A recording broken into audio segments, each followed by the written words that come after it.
Only 10% adult in India engage in sports. The number is even lower when it comes to regular participation.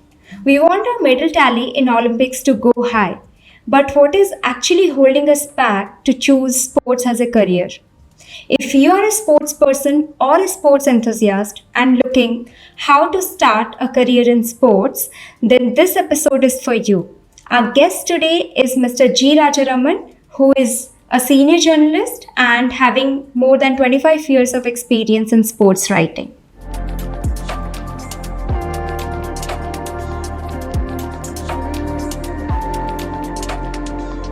I welcome you to the Crazy Careers podcast. Thank you so much for accepting my request to do an episode with me. Oh, thank you very much for having me on your podcast. It's truly an honor. You've been an athlete yourself, Neeta, both in track and field sport and shooting as well. So I've known you for years, and I know you're doing great work. So keep it up, and it's truly an honor to be on the same stage as you. Thank you. In this episode, we will talk about career in sports. But before that, I would like to know a bit about your experience as a sports journalist and also how has been your journey so far in the fraternity of sports. Thank you very much for that question, Neeta. I think we are all students of sport, and we are at different levels of learning. And learning never stops in life, and that's the greatest learning I have had from being a sports writer for 41 years now, and having been an athlete myself, having played basketball for my state and for my university. The learning is that learning continues; it never stops because you have to keep updating yourself all the time. Uh, Take a look at my own journey. I'm not a megalomaniac, but I think our viewers will understand a little bit more when I talk about how I set off when we had typewriters. We didn't have laptops. I mean, we had not heard of internet. When I started journalism, we had typewriters. And if I was traveling outside of Hyderabad, which was where I started my reporting journey in, I would have to use Telegram. And when I say Telegram, it is not the phone app that we're talking about. Uh, it used to be Morse code, and it used to be transmitted from one venue to the headquarters, and so that people can use the piece. So there would always be a time lag. So from typewriter to laptop, from telegraph as it was called then, to internet. The journey has been truly beautiful, and if I had not kept pace with technology, if I had not kept pace with the evolution of media, I would have been lost in the crowd. And I'm glad I've been able to learn new things and new techniques. They say you can't teach an old monkey new tricks, but one has learned all the time. And to stay relevant to modern sports writing, to be recognized as somebody who can speak about a variety of sport, not just cricket, but a variety of sport, and to be given the honor of being the press attaché of the Indian contingent, both in the Asian Games in Hangzhou in 2023 and in the Olympic Games in Paris this year. Truly an honor. I think it doesn't stop here. One has got to keep reinventing oneself, and one has to stay relevant to contemporary society so that sport is well served by whatever little I've picked up along the way. Why did you choose sports as your bit compared to, despite having other options like, politics, entertainment, education, you had like a lot of other options as well. But why did you choose sports particularly for your journalism career? It was quite easy. Once I could not get through my engineering entrance exam with good enough marks to get a seat in Osmania University, I knew I was going to be a sports journalist. My father told me take up a science stream, but I was revolting. I took commerce for 3 years because I knew I was going to be a journalist, and yeah, I could have taken BA English as he later suggested. But I was happy to play basketball, play cricket for my college, and wait for 3 years to be able to join a course in journalism, the post graduation degree in um, communications and journalism from the Usmania University. But before all this, my mind was kind of made up because my father himself was a sports journalist. He was also a Ranji Trophy umpire, and then he was a joint secretary of the Hyderabad Cricket Association for 6 years. So the decision was quite easy.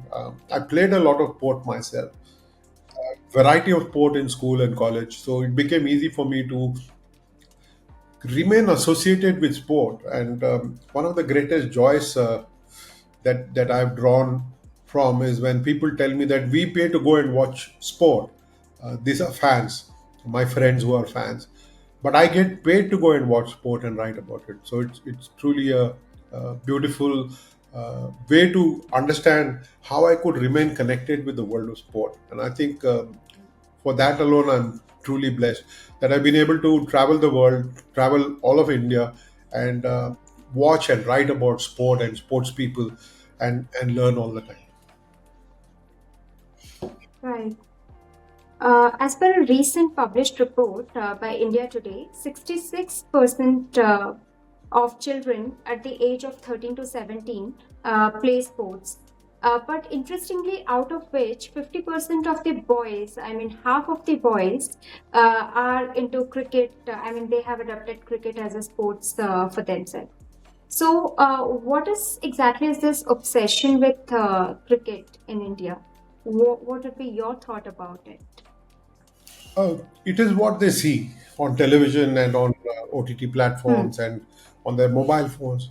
The content is great, Right. and it's about winning. I think the Indian cricket team gives its fans a lot of joy, and it sets up aspirations as well among the young that they could themselves play at the highest level and make some money because IPL has set the trend. It has allowed youngsters to dream of making money. Uh, you no longer are pursuing education with the same vigor, at least some of them, as they are pursuing their careers in sport, especially cricket. I think 1983 Kapil Dev's team winning that World Cup in England, the Prudential Cup as it was called, was quite the turning point. Right. Hockey had been the prime sport in the country for many years.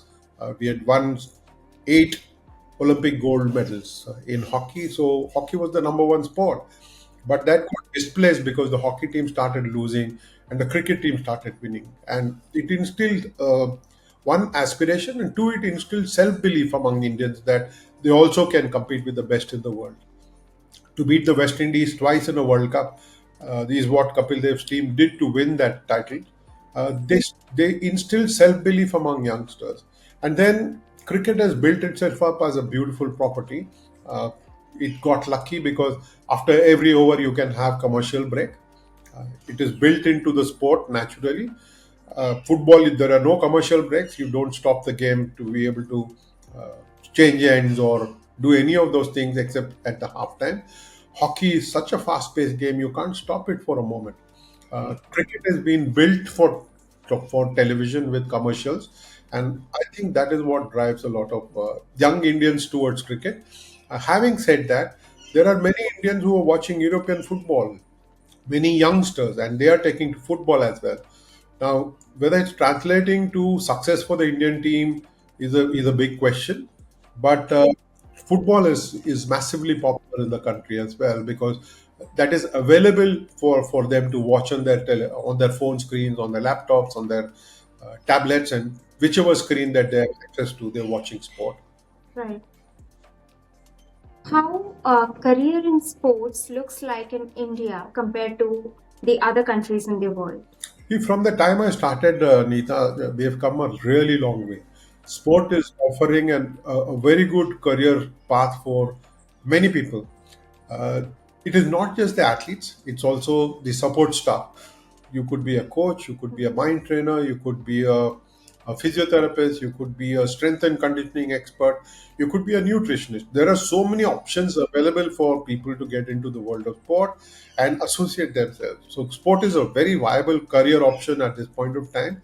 To me, it's a sunrise industry, even though sport has not been declared an industry so far. It's a sunrise industry. There are billions of dollars at stake, billion and countless crores of rupees that emerge from the Indian market. But my worry is that a lot of it is perhaps being diverted towards the darker side of sport. And I'm worried about the betting instinct that many Indians seem to have developed over a number of years. It's very natural. So I'm a little worried about that. But overall, I think the sports scenario is pretty good, and there are plenty of career options available. Yeah. India is having a population of 1.45 billion. Despite this, we have only 41 Olympic medals so far. And the statistics is actually, counting the medals from pre independence. So, what is actually holding us back to go and win medals at Olympics? This has been a question that surfaced first in 1976. The Mhm. Illustrated Weekly magazine of India, which was one of the premier magazines, ran a cover story which said 70 million Indians and yet no medals. It was the first time India came back without a medal. Till then, at least the hockey team was winning medals. And then, of course, in 1956, KD Jadhav had picked up that wrestling medal, the bronze medal in 1956. So when you look at where we were after independence, or even in the run up to independence, the focus was entirely on roti kapda and makan. People were making ends meet. Sport was not a priority for many people. And then developing society, building society became a priority for the governments back then. And so sport was never accorded the priority that it deserved. And it's only in the last few years, the last 20 years or so, that we have recognized that sport can be a very, very important tool of social development. I'm not saying we didn't have that awareness back then. We did, but circumstances prevented us from paying so much attention to sport as we should have been doing. But now we have made course correction, and we are getting the medals that we deserve. Of course, we can get a lot more, but the question that we have to ask ourselves is: out of those 1.45 billion Indians, how many of them are actually playing sport? I remember, Nita, there was many years ago, there was a bunch that called me to discuss on sport, and I heard about 50 people having different points of view how sport can improve. And I finally asked them, I said, how many of you allow your children to play sport? So out of those 50 people, only five had allowed their children to play sport. Everyone else were directing their children towards education. Now, what are we doing? 45 people who don't get their policy right at home for sport are sitting and discussing about how India can improve in sport. I truly believe that if we can all start playing sport at no matter what age, if we can spend half an hour to 1 hour every day in physical activity, we will get better as a sporting nation. I think a lot of us from that 1.45 billion, even less than half a percent will be playing sport actively. Sport is still not a priority in our country. It's only a handful of people who see opportunity, who are able to express themselves, who are not so concerned about what career option they take but sport, and so they are focused on keeping India's flag flying. We wake up once in 4 years and start questioning why only seven medals or why only six medals. But what are we doing about it? Are we allowing our children to play sport? Are we playing sport ourselves? When we ask this question of ourselves, we will find the answers to why we have got only 40 odd medals so far uh, in the Olympic Games. Right. I really wanted to ask this question to you. What has really gone wrong in Paris Olympics? I mean, why so many fourth places? Um, I wanted to ask these questions because nation wants to know. But being a sports person, I know that fourth place is even like great, and it keeps the sports person motivated, and they would really aspire to win medals next time. But then, just for the sake of like nation wants to know, I would really want to ask you what has really gone wrong in Paris Olympics. Why so many of fourth places? You have answered the question yourself. First, you asked me what has Mhm. gone wrong, and then you're saying fourth place is great as well. So let's look at it this way, Nita, and I will only take from what you just said. Uh, and I speak to you as a journalist. I don't speak to you as somebody who is attached to the team. I speak to you as a student of sport at this point of time. You had a hockey team of 16 players winning medals. So 16 of them came back with medals from Paris. There were five others who had medals. Manu Bakar, of course, had two. So there were 21 individuals who came back with medals around their neck. There were six fourth place finishes, and this included Maheshwari Chauhan and Anandjit Singh Naruka in skeet shooting, and it included Dheeraj and Ankita Bakat in archery. So, of the six, it becomes eight other individuals getting into medal winning positions, getting into positions of strength. Of course, they could not cross the line, therefore, they didn't get on the podium. So, 21 people with medals and eight others who were coming back who could have got the medals, who got into fourth place. That is 29 for me. And I look at how many people made quarterfinals. The archery team, both men and women, got into the quarterfinals. That's four others, and there were it was one shooter who Ramita who got the seventh place. There was also Deepika Kumari who got into the quarterfinals in archery.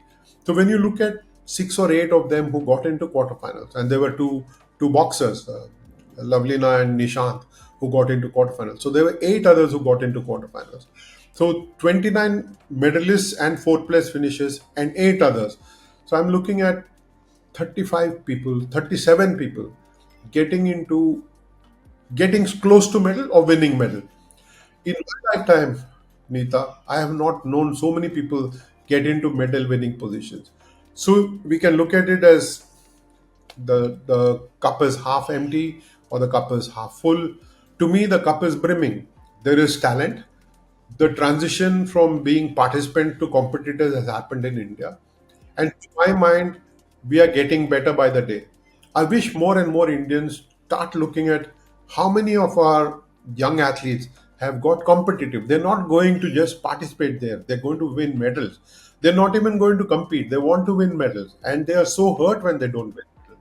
So when you have 37, 38 people vying for medals or sniffing an Olympic medal, it is progress. And I would like everyone to start believing that with a little bit more attention, those fourth place finishes can become podium finishes. Those quarterfinals can take you into the final. So instead of cribbing that Indian sport is down, I think we need to introspect on what is it that we can do to make these athletes move from fourth place and from quarterfinals into into medals. How can they convert these? Some years ago, we would just go. There would be 100 athletes. There would be 80 or 75 athletes who would go, and we would come back with one medal from the 16 or 18 hockey players. Now we have doubled the number, and there are so many individuals in a variety of sport, shooting, weightlifting, boxing, where we have aspirations. Athletics. Who would have imagined? I did not imagine that I would see an athletics medal in my lifetime. I've seen two now, both from one individual, Neeraj Chopra, excellent. But there are more and more people who are getting inspired, and I think this is the story that people need to read. This is the story that people need to believe that India is making progress. Uh, Whether it's making progress at a fast rate, whether the rest of the world is moving faster than us, these are questions that are up for contemplation. But instead of dissing Indian sport, I think we need to support them. We need to understand that Indians are getting very, very competitive at that world level. When I was 25, I decided to start shooting as a sport. But before that, I was an athlete in my during my school days. But when I started shooting, completely new and knew nothing about it. And at the age of 25, I saw that dream to do something in this field and starts shooting as a career. So I faced a lot of criticism, and many told me like this is not the right age, and you are too late to see this dream and to start this as a career. So, do you really think that sports has a timeline or a age to start? No, no, take Avinash Sable. He served the army. He served in the Siachen Glacier, and he served in the desert in Jaisalmer as well. And then he started playing sport. She was already old by long-term athlete development standards, because you want to pick athletes at 10, 12 years of age, understand how good their motor skills are, and then start putting them in a variety of sport. So by 14 or 16, they start specializing. And it takes 10 years for an athlete to transition to an Olympic level athlete. So it takes 10 years of work. It takes 10 years of sustained effort, of being committed, of being passionate, of not losing hope. And when you have that kind of commitment, if you've started at 14, by 24 you would have picked up an Olympic medal, or at the world level. Now, if you start late, because your motor skills are developed, your mindset is developed, you have to put in that extra effort. It's never too late, Neeta, to start sport, to start playing sport. There are many sport where age doesn't make a difference. I have known equestrian athletes for 50 years plus, because it's how well you coordinate with your horse. It doesn't matter how old you are. What matters is how light you are on the horse and how beautifully you coordinate with your mount, and that can lead to medals even. So you don't have to be 16 years of age to start sport. You could start sport slightly late, but if you're committed and you're passionate about what you do and follow it up with intense training, you can excel as well. So for people like you, I always hold out hope that it's never too late to start playing sport. I remember there was this Turkish shooter. He became a rage on internet because not using visors. He was 50 plus, right? So when you see shooters like that, you are a very young girl. I don't think you should be disheartened, or anybody who's starting shooting at 20 plus should be disheartened, and they should believe that if he can do it, if the Turkish shooter can do it, why can't I? And when that belief happens, you can actually go out and conquer the world. We have, until now, we have two gold medals, one by Abhinav Bindra and one by Neeraj Chopra. So, why there is no medal yet, gold medal yet, especially by any women in India? I think we need to move away from this narrative that India doesn't let its women play sport. 60 years ago, Kamaljit Sandhu became the first woman to win an Asian Games gold medal, track and field athlete. To say that women are not allowed to play sport, maybe in some pockets, maybe in some villages, it's still rooted. But when they see a Nikhat Zareen come from Nizamabad, when they see uh, Lavlina Borgohain come from the back of beyond in Assam, when they see Mirabai Chanu come from the back of beyond in Manipur, when they see uh, a Vinesh Fogart come from back of beyond or a Sakshi Malik come from the rural areas in Haryana and go on to win at the Asian level and at the world level, people are inspired to play sport. When they see young athletes go out and play different sport, they're no longer just doing wrestling and boxing. I've known girls from Haryana to get into cycling and they're doing really well. And I know one of them has just qualified for the World Championship, Meenakshi. So more and more young girls are taking to sport. I think the narrative that sometimes is spread in the media, that sometimes is spread around the country, that uh, women are not allowed to play sport. I think that has changed a long time ago. PT Usha has been a superstar in the 80s. We are talking 50 years ago, right? So I don't think India is stuck in that 1940s mode where women were not allowed to play sport. Yes, it took them a little while for the first women to go out and play in the Olympic Games. It took them a little while to break free and start winning at the Asian level. But there have been times where we've had a number of medals, more medals. Go back to 2016, Rio. There were two medals, both of them were won by women. And I think India should be grateful that a number of women are competing and are doing really well. I was hoping that PV Sindhu would complete a full set of medals and win a gold. Manu Bakar was in line for gold. Unfortunately, she did not transition to that bronze to gold medal. And her favorite event, that 25-meter pistol, she got to fourth place. I was hoping that she would become that first Indian to win a gold medal, and it would have been beautiful. But it is sometimes worth the wait. I know that women's gold medal is round the corner, and India will start celebrating that gold a lot more. Having said that, Neeta, we put too much focus on medals, especially gold medal. We must focus on the processes. We must focus on empowering our young girls to play sport, empowering our women to start start playing sport more competitively. And I think it is all changing. That narrative has changed a long time ago, and we have made rapid progress. It is a narrative that sometimes the West loves to use. That they talk about how we are a primitive nation, we are regressive, we don't let our women play sport. That is not true. Look at yourself. You were in Odisha when you started competing in heptathlon, if I remember right, so many years ago, Neeta, and we have changed a lot. I truly believe that this is a narrative that we must junk completely and move away and ensure that our women athletes are competing really hard, and we support them the best we can.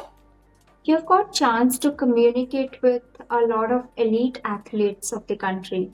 So, how basically are their mindset and how are they? Are they completely different from the common people? And what about their mindset? Is it completely different from the common people?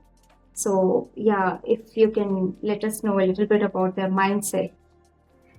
I think they're just like you and I, Neeta. They're like everybody else, but they're what sets them apart is their mental strength. What sets them apart is their ability to understand their own bodies, and their ability to switch on and switch off, and their ability to peak, to be consistent. All of this is, I would put it in one word: they are hungry. Their hunger is what drives them.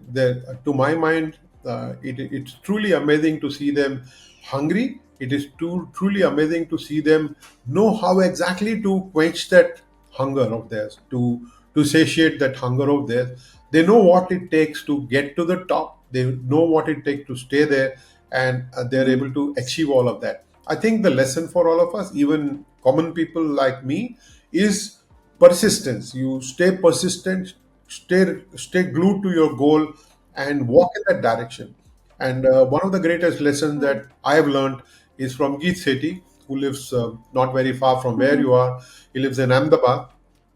He taught me that it is easier and better to pursue joy than to pursue success.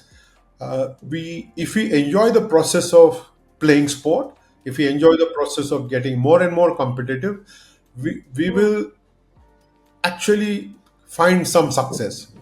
But if we are only focused on success, we may never find the joy. Because if you're going to be taken in only by the fact that you've got to win all the time, then you're not going to enjoy the process and you're not going to find any joy. So he taught me that it's very important to enjoy whatever you do, enjoy the processes, stick to the basics. And this is what great sports people are all about. They're not very different to anybody else, except that they remain hungry and they follow the processes to the core. Right, right, absolutely.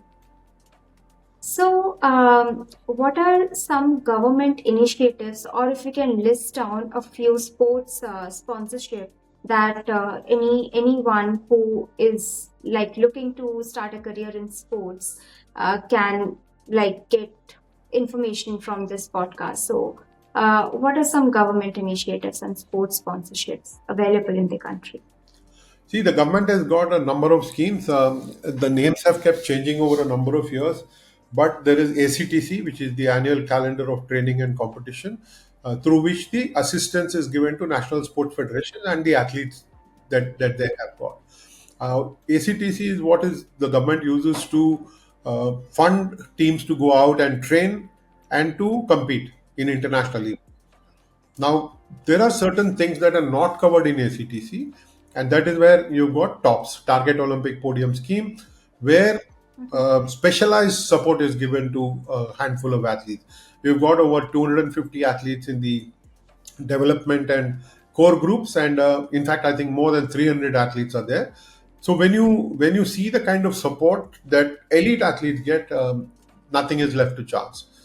And there is the Khelo India scheme that the government has got, which looks after infrastructure development, which looks after uh, coaching the coaches and enhancing their knowledge, which looks after providing sports science support. So it's an overarching scheme that the government has got. Everyone seems to think that Kelo India Games is the driver.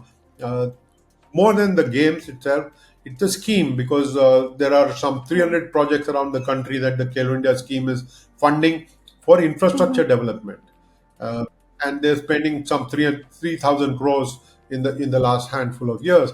So the scheme is very, very important. The Kelo India scheme is important. And the ACTC and top schemes. They take care of the whole area. The Yeah. grassroots is taken care of by Kelo India scheme, and the elite athletes are taken care of by ACTC and by top. Having said that, there are many NGOs which are supporting athletes. There are many Yeah. corporates which are doing wonderful service by supporting athletes in their quest for excellence. This is what makes me happy. This is what makes me believe that India is progressing rapidly toward becoming a sporting nation. Right, right. Neeraj Chopra has shown a commendable consistency, like winning a silver medal after a gold medal and just defending his gold medal in Paris Olympics. So, what was his mindset after winning a silver medal? Just after after winning a gold medal, and how is he as a person exactly? I was not in Tokyo when he won the gold medal, so it was a regret that I missed the Tokyo Olympic Games thanks to COVID and the fact that the organizers insisted that everybody stays in official hotels rather than in private accommodation. So I skipped Tokyo. I do not know what exactly the feeling was in Tokyo, but I met him on his way on his return to Delhi, and where the Athletics Federation hosted a grand welcome for him, and I was privileged to be on stage and moderating his interaction with the media. I have known him from 2017, where I first saw him compete in the Asian track and field meet, Asian athletics meet in Bhubaneswar. From then to now, so it's about 7, 8 years now since I've known him, he has remained the same. He's grounded. Right. So his response to, and I'm not saying reaction, his response to victory and defeat, quote unquote, is the same because he knows he's got to wake up the next morning and go back to training. And I think there is a massive lesson in there when he is not so disappointed with uh, not getting that gold medal in Paris. uh, he understand that he was under pressure. He understand that his groin was not at its 100%, and he admitted that his mind was going toward the groin rather than on focusing on the technique of the throw. So he had just one valid throw and he got that silver medal. So we know what he's capable of. But the amazing thing is he's very grounded, he's very down to earth and very humble. And I think that is what sets him apart from many others. And so he's. I was there when he won the World Championship in Budapest. I was one of the three Indian journalists. I had watched him in the silver medal in Eugene uh, in 2022 at the World Athletic Championship, and I saw him again win the silver medal in the Olympic Games, and the response to each of his uh, finishes on the podium has been exactly the same. So, because he knows he's got to go back and compete. As we are talking, he's going to be competing in the Diamond League final. He's going to give his 100% and then come back to India. So he's a wonderful asset for India, a great ambassador for sport, not just for Indian sport, not just for javelin throw, not just for athletics. He's a fantastic uh, ambassador for the world of sport. What is your advice to the viewers who really want to start their career as a sports person in India? So, what would be your advice to them? Just follow your passion, understand what your heart seeks, and follow it. And don't be worried about what X person is getting or what Y person is getting. You have taken to sport because you love it. You take to sport because you're passionate about it. Never forget that. I think it's very important to understand that the joy you get when you pick up the pistol first, Neeta, and you hit a 9 or a 10, there is a great sense of joy. And that joy must persist. Every single time you take a shot, follow the process, When you get a good outcome, enjoy that. If you don't get a good outcome, take the learnings and move on. The people talk about failure. It is not failure, it's only learnings. So every time you don't achieve the result that you set out to, you take the learnings and then you move on. So simplest thing is stay committed to your sport, stay committed to the training regime that your coach or you have decided for yourself, and stay passionate about your sport till the very end. I think then your career path will be beautiful. If you make joy the most important thing, the ability to enjoy the process, if you make that the most important thing in your life, you will then be able to enjoy playing sport and perhaps find great success as well. Thank you so much for your time. This is really an insightful conversation. And I know you are a busy person, but then I would love to do a lot many episodes with you so that we can bring that essence of sports to our viewers. Thank you so much, Nita. Keep doing the good work, because this is one way of making the world a better place by sharing knowledge. And I think it's very important for us, not just for me, not just for you, but for anybody. When you get some knowledge, don't just talk it here.